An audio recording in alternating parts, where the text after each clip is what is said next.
गोगी नाम का एक बहुत ही खूबसूरत हाथी था, जिसकी लंबी लंबी सूंड और दो बड़े बड़े दांत थे।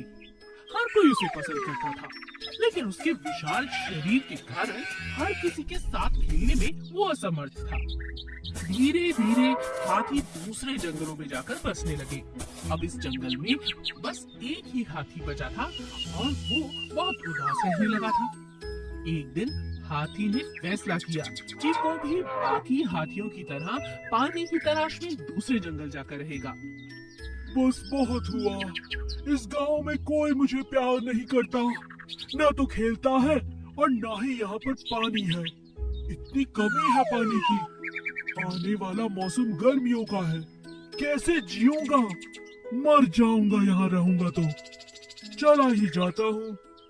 हाथी धीरे धीरे दूसरे जंगल की तरफ बढ़ने लगता है। उस जंगल के रहने वाले सभी जानवर हाथी से बहुत प्यार करते थे। उन्होंने सबने कहा, अरे गोगी भाई कहाँ जा रहे हो? मैं ये जंगल छोड़कर जा रहा हूँ। क्या कहा? तभी मोर पूछता है। कोयल पूछती है, अरे गोगी भाई कहाँ जा रहे हो? मैं जंगल छोड़कर जा रहा हूँ। इसी तरह सभी जानवर धीरे धीरे गोगी से पूछने लगते हैं कि वो कहाँ जा रहा है, और गोगी बताता है कि वो जंगल छोड़कर जा रहा है। इस बात से बाकी सभी जानवर उदास हो जाते हैं और एक सभा बुलाते हैं। उस सभा में सभी के सभी अपने मुखिया यानी कि बंदर से कहते हैं, हम नहीं चाहते कि हमारा प्यारा गोगी हाथी जंगल छोड़कर चला जाए। हमें उसे मनाना होगा। जरूर इसके मन में कोई बात है। अरे तो ठीक है, चलो हम बात करते हैं।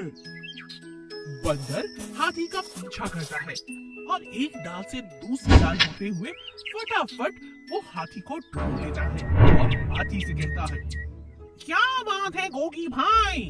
सुना है तुम जंगल छोड़कर जा रहे हो? हाँ, मैं जा रहा हूँ।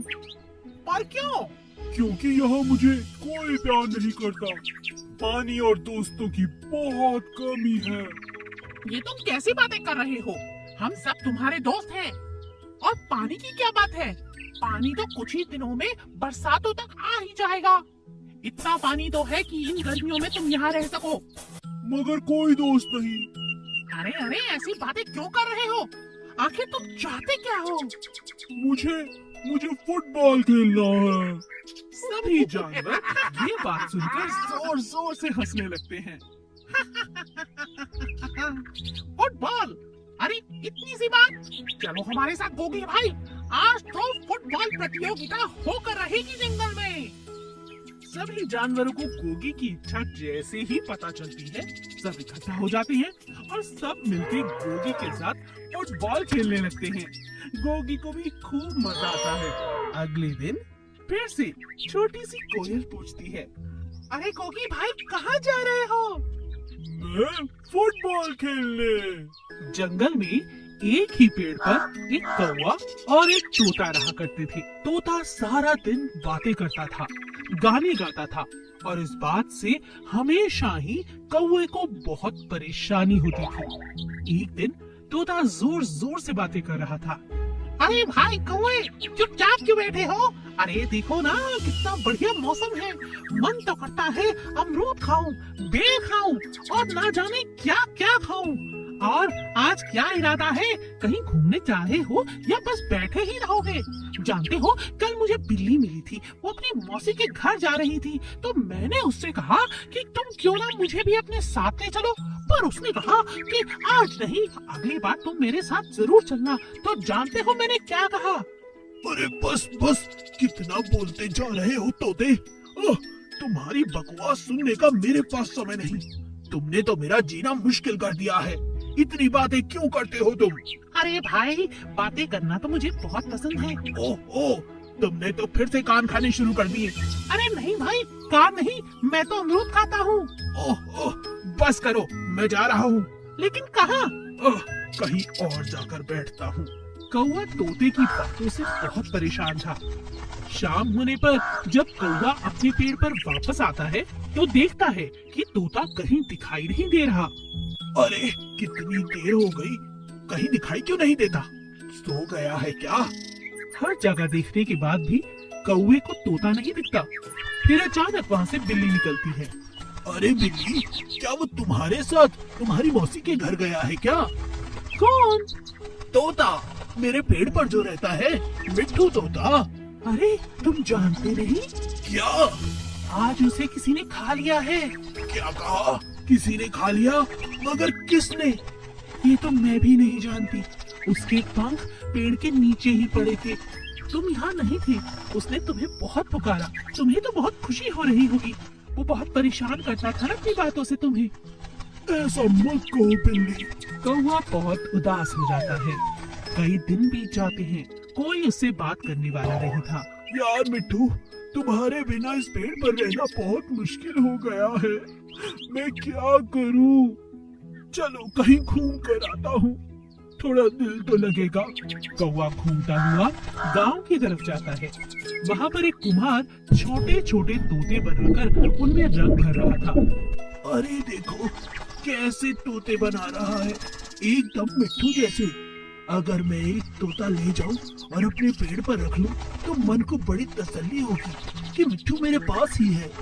अगले दिन बिल्ली कहती है, अरे ये क्या? ये मिट्टी का तोता यहाँ क्या कर रहा है? बिल्ली, मुझे अपनी गलती का एहसास है। दोस्त मेरा चला गया, इसीलिए अब इसे मिट्ठू बनाकर मैंने यहाँ रख लिया है। मुझे उसकी बहुत याद आती है। भगवान उसकी आत्मा को शांति दे।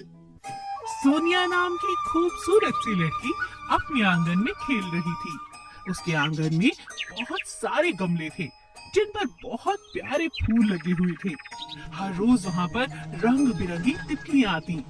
सोनिया उन्हें देखकर खूब खुश हो जाती। माँ देखो ना, कितनी सुंदर तितली है। ये पीली वाली तितली तो मुझे बहुत प्यारी लगती है। ये बहुत खूबसूरत है। माँ मैं इन फूलों के आसपास रहूं तो इन्हें कोई दिक्कत तो नहीं होगी ना? नहीं मेरी बच्ची, कोई दिक्कत नहीं।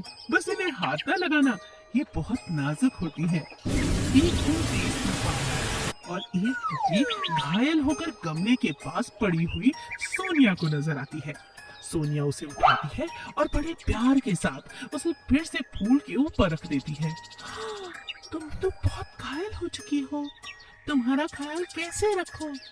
माँ ने बताया था तुम्हारे पंख बहुत नाजुक होते हैं, इसीलिए मैंने कोशिश की है तुम्हें बहुत प्यार से उठाने की। आशा करती हूँ तुम्हें चोट नहीं आई होगी। जिस तितली की सोनिया मदद करती है वो कोई साधारण तितली नहीं थी, बल्कि एक जादुई तितली थी। तुरंत जादुई तितली जिस फूल पर बैठती है वो सोने का हो जाता है। यह देखकर सोनिया हैरान रह जाती है।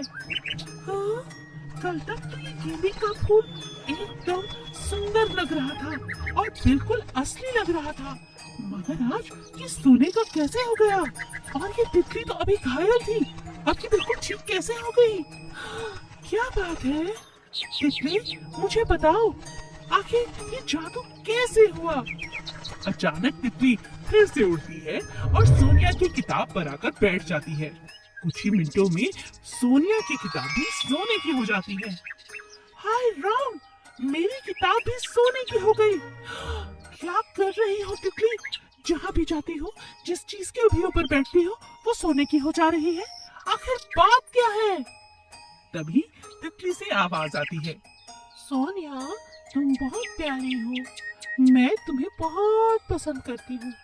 आज मेरा एक हादसे के कारण छोटा सा चोट लगा और मैं नीचे जमीन पर गिर पड़ी।